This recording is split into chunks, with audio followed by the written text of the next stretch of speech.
очень хотели поступить в ваш лицей. Да, я знаю, у нашего сына не самые лучшие оценки, но, может быть, мы сможем это решить. Я думаю, все решаемо. Нарушение несут уголовную, административную, гражданско-правовую и дисциплинарную ответственность. Молодой человек, тут маловато для красного диплома. Вы же понимаете? Не скупитесь. Понимаю. О, как хорошо, когда люди друг друга понимают. Механизмом государственного управления. Было создано третье отделение для безопасности. Вы же знаете, что наш Иван очень умный. У него не может пойти за четверть 3. Мы к нему еще очень лояльны. У него вообще 2 выходят за полугодие. Наш ребенок не может получать плохие оценки. Для этого нужно хорошо учиться.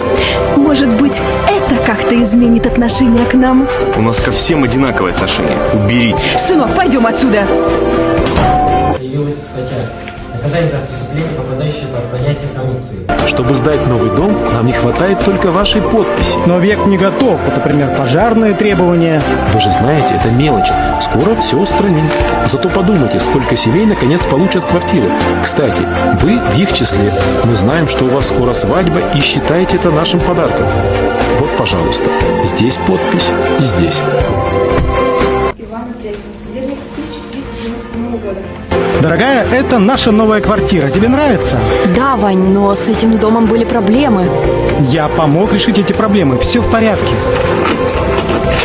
Алло, служба спасения, помогите. Кругом огонь, пожар, я не могу выйти. Огонь совсем близко, мне страшно. Доктор, я муж пострадавший. Пожалуйста, помогите. Доктор, любые деньги, любые. Доктор. Уберите конверт. Я сожалею, но деньгами здесь ничего не решит.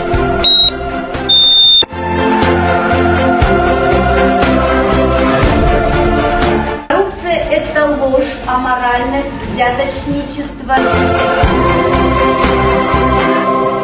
Коррупция тормозит развитие страны. Все может быть иначе.